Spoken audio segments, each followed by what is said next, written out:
Hello there. Okay, I'm done with that. Alright, so last time, or at least a time before, we did a tier list on Mercy skins and which ones were better for ranked play. And very minor benefits, but they are still benefits that exist for skins. And I primarily did Mercy because Mercy is a hero that relies a lot more around being aware of your surroundings than aiming, so the main factor in how good a skin was how much of your screen it took up. So if it covers a lot of your screen, then it's not as good as a skin where the weapon does not take up a lot of your screen space at all. And Winston is another character that is very similar to Mercy. In Overwatch 2, they did give him his sniper. He is a sniper monkey now, it's real. But at the end of the day, he's still just the dive tank of Overwatch, and he kind of wants to be aware of everything around him so that he can make the right plays. And he also doesn't really have to aim that much. I mean, he has to aim his sniper, but other than that, he just holds a left click, monkey zap, monkey kill, monkey win, monkey nap, monkey play of the game. All that good stuff. So how we're ranking these skins is going to be the same as the Mercy video, just the size of it, because his weapons are absolutely massive. They almost take up like a quarter of the screen. Like the entire bottom right corner is almost like more than 50% of weapon.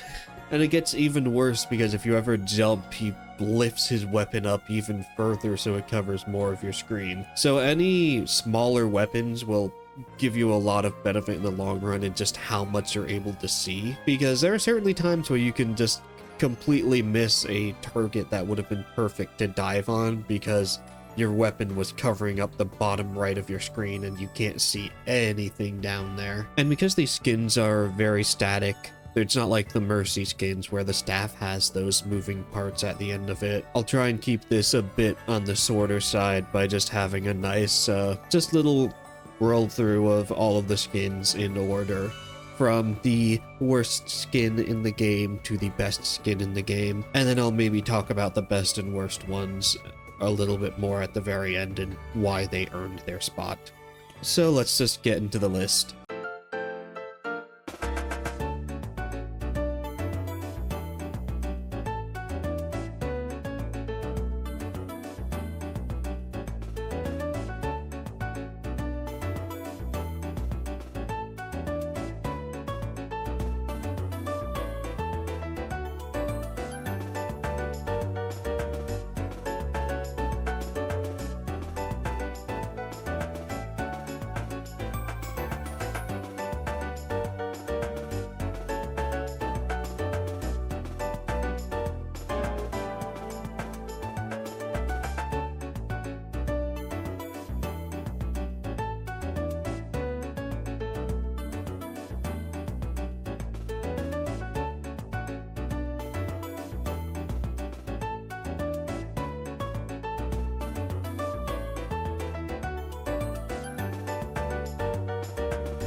So yeah, to start with talking about the best and worst skins in the game, here are them next to each other. The Catcher skin is by far one of the worst, and the Flying Ace skin is actually the best one.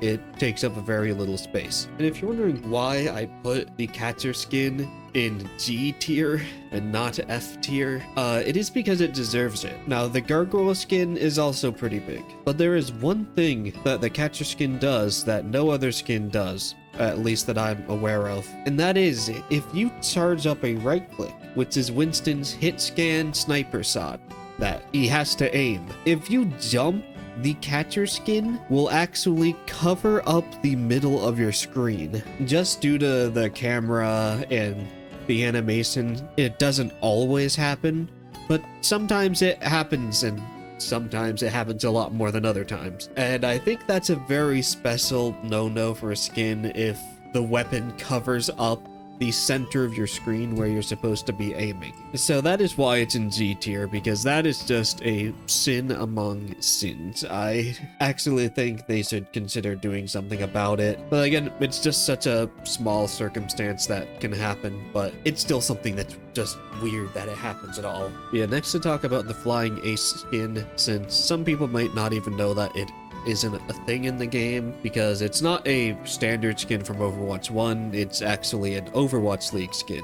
It was made because the London Spitfire won the Overwatch League in some year. I don't remember off the top of my head, but that is what the skin is in the game for. So it is nice that it's actually a skin that you can get for free, albeit you have to kind of grind for it by watching Overwatch League.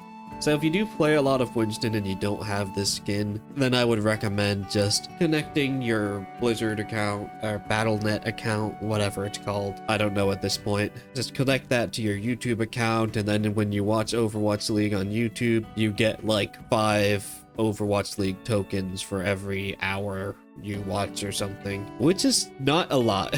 It is very little tokens. I really wish they would do something about it, like give some bonuses, which I think they might actually do sometimes, but by default it's just you get 5 per hour, I believe. And the other thing about this Winston skin in particular is because it was to celebrate a team's victory rather than just being an Overwatch League like skin recolor. It is more tokens. I believe it would be 300, maybe 250 if Blizzard is feeling especially generous that day, meaning that at 5 tokens per hour, you'd have to AFK grind like 60 hours of Overwatch League almost, assuming there's no bonuses, which I feel like sometimes they'll give you a few extra for reasons. There's also Overwatch League has some kind of pick'em challenge where you get to like pick teams and be like, oh, I think this match is gonna be 2-3 in favor of the London Spitfire or whatever. And I believe some of those, if you get right, you'll also get some tokens. But either way, it's a bit of a grind, unless you want to pay money. So yeah, if you're interested in this skin at all, then just whenever you see Overwatch League on, just put it on second monitor material. I don't watch it that much personally, but it is kind of fun to just have on the side and just see which teams are winning and which ones are losing. Especially if you just pick a random team to be a fan of. It could be like, oh, I live in this place, so this is my home team. Or you could just be like, I think this team's funny, or this team has some player that I like. Just picking some random team to root for can kind of make it a lot more fun to follow. I didn't even get into it at the start until the Shanghai Dragons went like 0-40, and then I became a Shanghai Dragons fan because I was actually hyped to see if they'd finally win a game. It was actually so engaging to watch to see if, man, maybe they'll finally win a map today. It actually made the whole experience of watching so much more fun. But yeah, even if you don't want to really get into it, you can just AFK grind it, put on another monitor, and grind up those tokens, because they've brought these skins back before. You can't buy them all the time, but I'm sure at some point they'll have some Overwatch League rerun where they bring back all of those old skins and you can buy them again. And then you can get your overpowered Winston skin. So yeah, that'll probably be it for this video, and until next time, see ya.